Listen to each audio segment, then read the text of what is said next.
the guys? Somebody else blame. Oh yeah, why do you blame the guys for this? Literally exactly what you said. I feel like men are too quick to judge, and then at least women, like maybe they'll think it through a little bit and be like, oh, like maybe not. Why does that create hookup culture? Exactly. Yeah. Remember, the question is who's more responsible for hookup culture, men or women? So you said men. I feel like men because Why? I feel like they might be like super thirsty. They're like, okay, women are pretty horny, but then maybe they're like, okay, this isn't worth it. But men are like, all right, fuck it, just come over. But who chooses who has sex though? Yeah. You do. I would say still men. Oh, no, woman then. Okay, I contradict myself. Stupid. Then, yeah. I would say, I guess woman because I do choose at the end of the day. End of the day. But... I know you be choosing. Bro. Shut up. Like last show. She was like, I want him. Oh yeah, actually, yeah, she that's how you're right. All right, what about you? You blamed women or men? For hookup culture, Yeah. I would say men. Okay, why do you blame the men? Because niggas ain't shit. Nah, but going like basically what you even said yourselves earlier, like inherently men are more sexual by nature. So who's gonna hook up more? People who are more sexually promiscuous. Let me ask you this though. Even though that may be true, who has to say yes first? We're both saying yes. No, but who has to initiate first to say yes?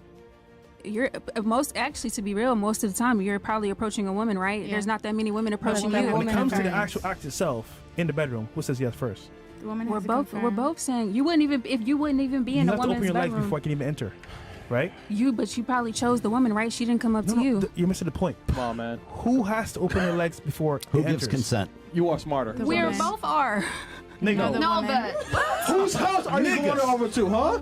nigga, if you Like, we say ain't no, dragging it's you. great. Like we ain't So it has to dragging be you. you, right? Yeah. Who's So that means that makes it seem like men have no boundaries. What? What? but they don't. If it's only up to a woman to consent, y'all didn't consent too. Like that's No, what you're do you mean? missing the point. The point is, God, I wish it if we was go that on a way. date, right? Things go well. Even though I might like you, you might like me. And you don't- probably asked her on the date, right? But you're missing the point. If you say no to me in bedroom, what's that telling you about me? Without your consent, I can't do anything, right? But fresh. She's in the bedroom. But that would still probably mean that you're more promiscuous by nature because Yeah, they are. you're down. I'm You're not- down. I'm not All you saying need that. all you need her to say is But yes. I'm But just you're saying down. for it to happen and actually go down. But nothing goes down until you say Yeah, yes. Exactly. Yeah. But that's not the question. The question is who initiates the hookup culture? The Yeah. guy that's more promiscuous because y'all are down pretty much But if you 100% say no, of the time. it's no. But that's not the question. Let me ask a simpler question. How about this, so that maybe the ladies can come to a conclusion? Do you say yes or no to most of the men that attempt to hit on you? I say no. Okay. What about you? Do you say yes or no to most of the men that hit on you? No, she said No. I don't know. No, I said She said no. One time she does know. Somebody I called said her no. the Black You say Jeffrey no Dahmer most of the sitting next to time? you. That Okay. was fucking hilarious. Do you say yes or no to most of the men that hit on you that try to get sex? I definitely say no. What about you, That's cap, Miss Puerto man. Rico?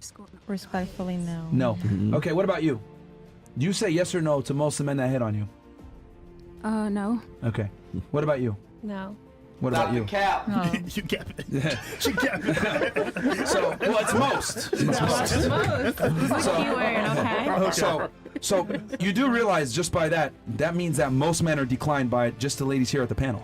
Yeah. Repeat your original question one more time just to make sure I know what you said. You said who initiates hookup culture more? That was the original Hey, question. Yes. That's Yes. So she's saying men. So men. Yeah, So and men. you made the Yeah. argument that men, Exactly. and then your argument is that it's because men are more promiscuous, correct?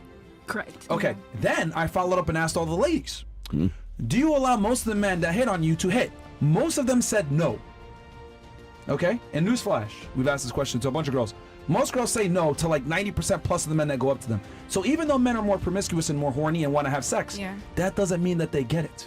Thank you. He's just saying that it's our fault, women's fault. He's No, I'm not contradicting you. saying that. You That's came to why- that conclusion on your own. I didn't say that. That's why hookup But what I am I saying, think it was complicated. what I am saying, if I mean, I like that you use How logic dare there, you. but what I am saying is that women control sex. Yeah, most hookup So culture say, is. yes, women control sex. Men cannot have sex unless women allow them to. Otherwise, it's a crime. Yes. Yeah. That's true. Yeah. I'm not disagreeing with that. Yeah. He shut them up pretty good. What has happened to the traditional values of love, commitment, and respect that once defined relationships in the West? A question that echoes in many minds as we observe the evolution of relationships in our society. In the not-so-distant past, relationships were built on the sturdy foundations of mutual respect, love, and commitment.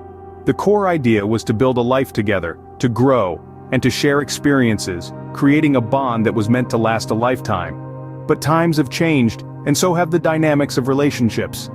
We've seen a shift from the commitment of marriage to the fleeting excitement of casual encounters.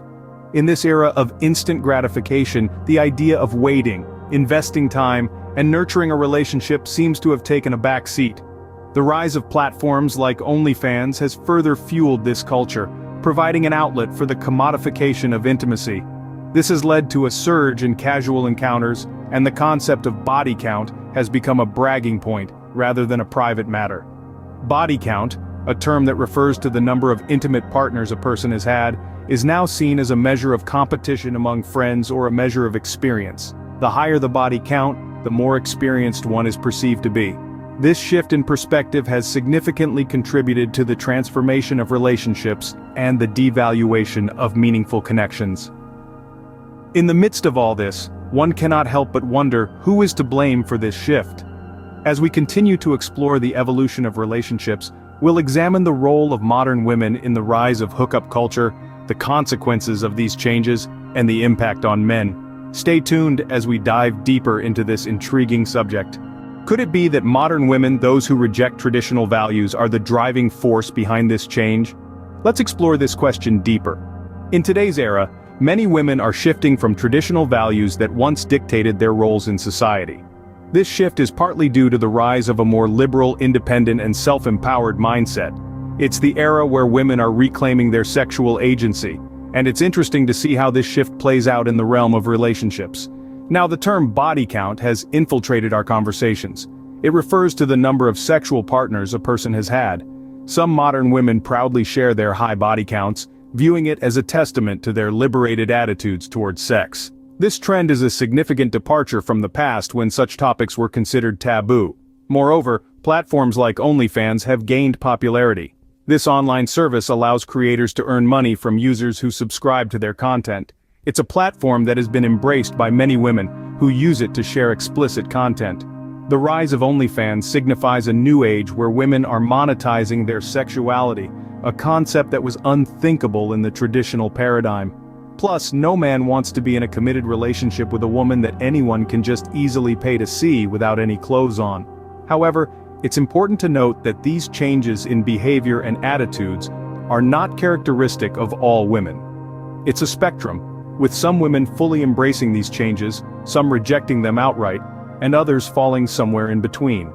Therefore, it's not fair to generalize or stigmatize all modern women based on the actions of a subset. It's also crucial to remember that women are not the sole drivers of these changes.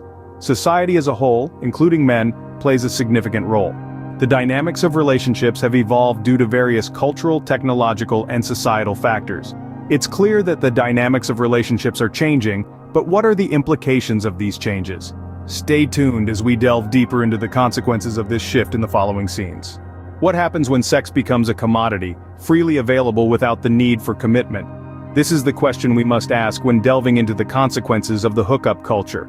As traditional values take a back seat, relationships evolve into a marketplace where physical intimacy is bought and sold without a second thought.